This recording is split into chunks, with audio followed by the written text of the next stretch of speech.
ನನ್ನ ಜೊತೆ ಅರುಣ್ ಜೋಶಿ ಸರ್ ಕೂಡ ಇದ್ದಾರೆ. ಜೋಶಿ ಸರ್, ನಿನ್ನೆ ಕೂಡ ಮಾತನಾಡ್ತಿದ್ವಿ. ಬಟ್ ನನಗಿರೋ ಬೇಸಿಕ್ ಪ್ರಶ್ನೆ, ಇವಾಗ ಪಠ್ಯ ಕೈ ಬಿಡೋ ನಿರ್ಧಾರಕ್ಕೆ ವಿವಿ ಬಂದಿದೆ ಸರಿ, ಬಟ್ ಈ ಇಂಥದ್ದೊಂದು ವಿಚಾರವನ್ನ ಮಕ್ಕಳಿಗೆ ಕಲಿಸ್ಬೇಕು ಅನ್ನೋ ನಿರ್ಧಾರವನ್ನು ಮಾಡ್ತಿರೋರು ಯಾರು? ಇದರಲ್ಲಿ ಸ್ಕ್ರೂಟಿನಿ ಅನ್ನೋದು ಆಗೋದೇ ಇಲ್ವಾ? ಇಂಥದ್ದು ಯಾವುದೋ ಒಂದು ಐಡಿಯಾಲಜಿಯನ್ನು ತುಂಬಿಸುವ ಪ್ರಯತ್ನವನ್ನು ಯಾರೋ ಮಾಡ್ತಾ ಇದ್ರೆ ಇಷ್ಟು ಅನಾಯಾಸವಾಗಿ ಅದನ್ನು ಪಠ್ಯದ ರೂಪದಲ್ಲಿ ಇನ್ಕ್ಲೂಡ್ ಮಾಡಲಿಕ್ಕೆ ಸಾಧ್ಯ ಹೇಗೆ ಅಂತ ಸಂಪಾದಕರು ಅಂತಿದ್ದಾರೆ, ಹಾಗೆ ಪ್ರಸರಣ ಇಲಾಖೆ ಅಂತಿದೆ, ಅಲ್ಲೊಂದಷ್ಟು ಜನ ಬುದ್ಧಿಜೀವಿಗಳಿದ್ದಾರೆ, ಸಂಬಳ ಕೊಡ್ತಾ ಇದೆ ವಿವಿ ಅವರಿಗೆಲ್ಲ.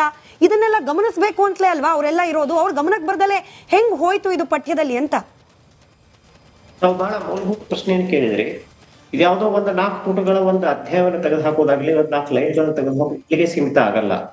ಮತ್ತು ನಮ್ಮ ಕಿರಿಯ ಸ್ನೇಹಿತರು ಹೇಳಿದ ಹಾಗೆ ಇದು ಬರೀ ಒಂದು ಪಕ್ಷದ ಸರ್ಕಾರವನ್ನು ಮೆಚ್ಚಿಸ್ಲಿಕ್ಕೆ ಇರುವಂತಹ ಒಂದು ಅಜೆಂಡಾ ಅಂತ ನನಗನ್ಸಲ್ಲ. ಅದೊಂದು ಪ್ರಾರಂಭಿಕ ಹಂತ ಅಷ್ಟೇ.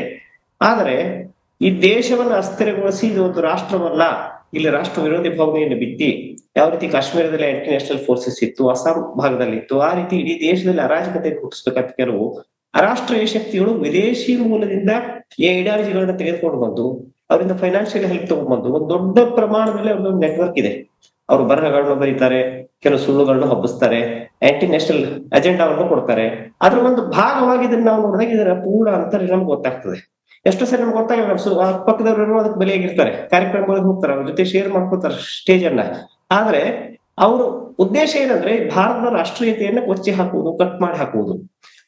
ಅದರ ಒಂದು ಅಜೆಂಡಾದ ಮೂಲವಾಗಿ ವಿದ್ಯಾರ್ಥಿಗಳಿಗೆ ಈ ವಿಷಯವನ್ನು ಬಿತ್ತಾರೆ. ಇದೊಂದು ದೇಶ ಅಲ್ಲ, ಇಲ್ಲಿ ಭಾರತ ಮಾತೆ ಅಂದ್ರೆ ಎಲ್ಲರಿಗೂ ಸೇರಿದವರಲ್ಲ, ಭಾರತ ಮಾತೆಗೆ ಜೈ ನಮ್ಮ ಘೋಷಣೆ ಅಲ್ಲ, ಇಲ್ಲಿ ಬೇರೆ ಬೇರೆ ಧರ್ಮಗಳಿಗೆ ಬೇರೆ ಬೇರೆ ಭೂಭಾಗಗಳನ್ನು ಕೊಟ್ರೆ ಬೇರೆ ಬೇರೆ ಏನು ರಾಷ್ಟ್ರಗಳಾಗ್ತವೆ. ಈ ಒಂದು ಅಜೆಂಡಾದ ಭಾಗವಾಗಿ ಇಂತಹ ಪಠ್ಯಗಳು ಬಹಳ ಸರಿ ಬೇರೆ ಬೇರೆ ವಿಶ್ವವಿದ್ಯಾಲಯ, ಜಾದವಪುರ ವಿಶ್ವವಿದ್ಯಾಲಯ ಇರ್ಬೋದು, JNU ಇರ್ಬೋದು, ಅಲ್ಲಿ ನಮ್ಗೆ ಕಂಡು ಬರ್ತಾ ಇತ್ತು. ಕರ್ನಾಟಕದಲ್ಲಿ ಈ ರೀತಿ ಇಷ್ಟು ಸೀರಿಯಸ್ ಆಗಿ ಬಂದಿರೋದು ಇದು ಪ್ರಥಮ ಬಾರಿ. ಇವುಗಳನ್ನ ಮುಂದುವರಿಲಿಕ್ಕೆ ರಾಷ್ಟ್ರೀಯವಾದಿಗಳು ಯಾರು ದೇಶದ ಬಗ್ಗೆ ಅಭಿಮಾನ ಇದೆ, ಅದು ಪಕ್ಷಾತೀತವಾಗಿ ನಾನು ಹೇಳೋದು.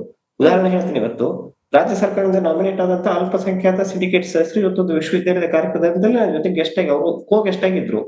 ನಾನು ಈ ವಿಷಯವನ್ನು ಪ್ರಸ್ತಾಪಲಿಲ್ಲ, ವಿಶ್ವವಿದ್ಯಾಲಯಕ್ಕೆ ಹೋಗಿನಿ, ಅಲ್ಲಿ ಆ ವಿಷಯ ಬೇರೆ ಈ ವಿಷಯ ಬೇರೆ ಅಂತ. ಆದ್ರೆ ಅವರೇ ಓಪನ್ ಆಗಿ ಹೇಳಿ, ಇಲ್ಲ ಈ ರೀತಿ ಪುಸ್ತಕವನ್ನ ಸರ್ ನಾನು ಅರುಣ್ ಜೋಶಿ ನೋಟಿಸ್ ಕೊಟ್ಟು ನಮ್ ಗಮನಕ್ಕೆ ತಂದ್ರು, ನಾವು ವಾಪಸ್ ತಗೋತಾ ಇದೀವಿ. ಈ ರೀತಿ ರಾಷ್ಟ್ರ ವಿರೋಧಿಯನ್ನ ಯಾವ ಜಾತಿ ಪಂಥ ಮತ್ತೊಬ್ರು ಯಾರು ಭಾರತೀಯರು ಅಂತ ನಾವು ಅಂತೇವೆ, ಯಾವುದೇ ಪಕ್ಷದವರಲ್ಲಿ ಒಪ್ಪಲ್ಲ ಅಂತ ಹೇಳಿದ್ರು. ಇದೇ ರೀತಿ ಸಾಕಷ್ಟು ಜನ ವಿವಿಧ ಜಾತಿ ಪಂಥ ಮತ ಪಕ್ಷದವರು ಕೂಡ ಎಕ್ಸ್ಪ್ರೆಸ್ ಮಾಡಿದ್ದಾರೆ. ಆದ್ರೆ ಒಂದು ಕಲ್ಟ್ ಇದೆ, ಅದು ನಾವು ಲೆಫ್ಟಿಸ್ಟ್ ಅಂತೀವೋ, ಅರಾಷ್ಟ್ರೀಯ ಅಂತೀವೋ, ಕಮ್ಯುನಿಸ್ಟ್ ಅಂತೀವೋ, ಅಥವಾ ಲೆನಿನಿಸ್ಟ್ ಮಾವೋಯಿಸ್ಟ್ ಅಂತೀವೋ, ಆ ವಿಚಾರವನ್ನು ಇಲ್ಲಿ ಬಿತ್ಲಿಕ್ಕೆ ಇದೊಂದು ದೇಶ ಅಲ್ಲ, ಭಾರತ ಒಂದು ಒಕ್ಕೂಟ, ಇದು ಒಂದು ದೇಶ ಎಂದು ಆಗಿರ್ಲೇ ಇಲ್ಲ, ಇಲ್ಲಿ ಯಾರು ಅಕ್ರಮ ಇಂಥವೆಲ್ಲ ಅವ್ರು ಸುಳ್ಳುಗಳನ್ನ ಹಬ್ಬಿಸ್ತಾರಲ್ಲ, ಅವರ ಒಂದು ಅಜೆಂಡಾದ ಭಾಗವಾಗಿ ಮಕ್ಕಳಿಗೆ ಇದನ್ನ ಕಲಿಸ್ತಾರೆ.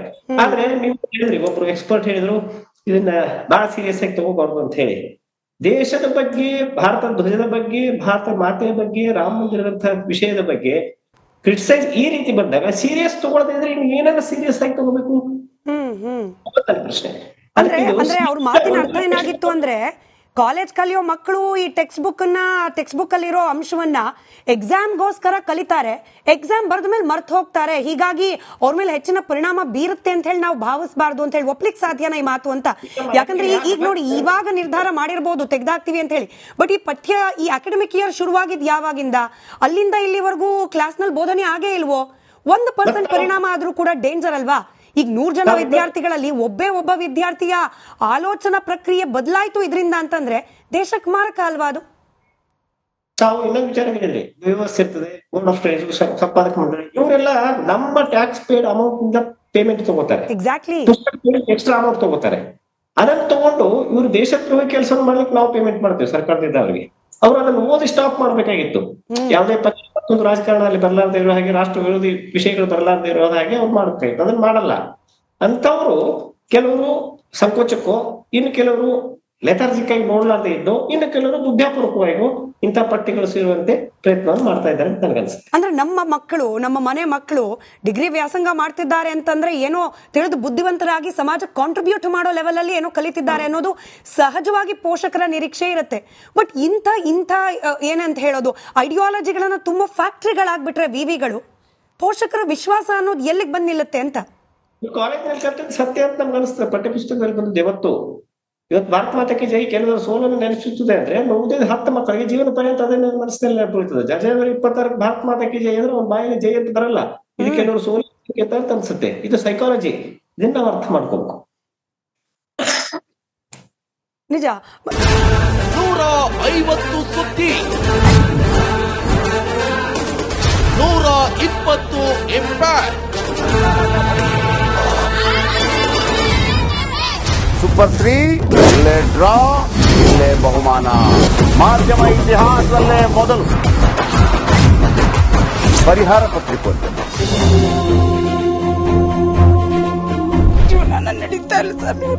ಗುರುಲಕ್ಷ್ಮಿನಿಲ್ಲ, ಪಿಂಚಣಿನಿಲ್ಲ, ಇದನ್ನೇ ಮಾಡಕ್ಕಾಗಿಲ್ಲ ಅಂತಂದ್ರೆ ಇನ್ನೇನ್ ಮಾಡ್ತೀರಿ ಬೇರೆ? ಏನ್ ಕಳಿಸಿ ಆ ಸಮಸ್ಯೆಯನ್ನು ಪರಿಹರಿಸಿಕೊಡಬಹುದು. ಒಬ್ಬ ಅಜ್ಜಿ, ಅವರು ವಿಕಲಚೇತನರು, ಯಾರತ್ರ ಹೇಳೋದು? ನಿಮ್ ಪ್ರಾಬ್ಲಮ್ ಏನಪ್ಪಾ ಅಂತ ಕೇಳೋದಕ್ಕೆ ಯಾರು ಇಲ್ವಲ್ಲ. ಆಗ ನಾವಿರ್ತೀವಿ. ನಾವಿರೋದೇ ನಿಮ್ಗಾಗಿ. ನಾನು ಇರುವವರೆಗೆ ಅವರು ಇರುವವರೆಗೆ 1000 ರೂಪಾಯಿ ತಿಂಗಳು ಆಗ್ತೀನಿ. ಆದ್ರೆ ಈ ಕೆಲಸ ಇದೆಯಲ್ಲ, ಯಾವತ್ತೂ ಕೂಡ ಶಾಶ್ವತವಾಗಿ ನಮಗೊಂದು ಒಳ್ಳೆ ನೆನಪನ್ನ ಕೊಡುತ್ತೆ, ನಮ್ಮನ್ನ ಕಾಪಾಡುತ್ತೆ. 24 ಗಂಟೆಯಲ್ಲಿ ಅವರ ಬದುಕು ಬದಲಾಗಿ ಹೋಯಿತು. ನಾವು ರಿಪಬ್ಲಿಕ್ ಕನ್ನಡ, ನೇಷನ್ ಫಸ್ಟ್. ಸಮಾಜ ನಮಗೆ ಬಹಳ ಮುಖ್ಯವಾಗಿರುತ್ತೆ. ನಾವು ಆ ಜಾತಿ ಈ ಜಾತಿ ಅಂತ ನೋಡೋದಿಲ್ಲ. ಸಮಾಜದ ಕಟ್ಟ ಕಡೆ ವ್ಯಕ್ತಿ ಯಾರಿರ್ತಾನೆ, ಅದು ಯಾವುದೇ ಜಾತಿಯವನಾಗಿರ್ಬೋದು, ಯಾರು ಕಷ್ಟದಲ್ಲಿದ್ದಾನೆ ಅವನ ಪರವಾಗಿ ಇರ್ತೇನೆ. ಕನ್ನಡಕ್ಕೆ ಧನ್ಯವಾದ. ನಾವು 1 ವರ್ಷದ ನಿರ್ಭೀತ ಪತ್ರಿಕೋದ್ಯಮ ರಿಪಬ್ಲಿಕ್ ಕನ್ನಡ. ಇದು ನಿಮ್ಮ ಧ್ವನಿ. 1 ವರ್ಷ ಕಳೆದ ಒಂದೇ ವರ್ಷದಲ್ಲಿ ಚುನಾವಣೆಗಳು, ರಾಜಕೀಯ ತಂತ್ರ ಪ್ರತಿತಂತ್ರಗಳು, ಅಭಿಯಾನ, ಜನಪರ ಅಹೋರಾತ್ರಿ ಹೋರಾಟಗಳು, ಪಾರದರ್ಶಕ ವರದಿಗಾರಿಕೆಯ ಪಣ ತೊಟ್ಟು ಮುನ್ನಡೆದಿದ್ದೇವೆ. 1 ವರ್ಷದ ಸಂಭ್ರಮದ ಜೊತೆಗೆ ಜವಾಬ್ದಾರಿ ಕೂಡ ಹೆಚ್ಚಾಗಿದೆ. ಮತ್ತಷ್ಟು ಮುನ್ನುಗ್ಗಿ ಜನಪರ ನಿಲ್ಲುವ ಉತ್ಸಾಹ ಕೂಡ ಹೆಚ್ಚಿದೆ. ಯಾಕಂದ್ರೆ ಇದು ರಿಪಬ್ಲಿಕ್ ಕನ್ನಡ, ನಿಮ್ಮದೇ ಧ್ವನಿ. 1 ವರ್ಷದ ನಿರ್ಭೀತ ಪತ್ರಿಕೋದ್ಯಮ ರಿಪಬ್ಲಿಕ್ ಕನ್ನಡ. ಇದು ನಿಮ್ಮ ಧ್ವನಿ.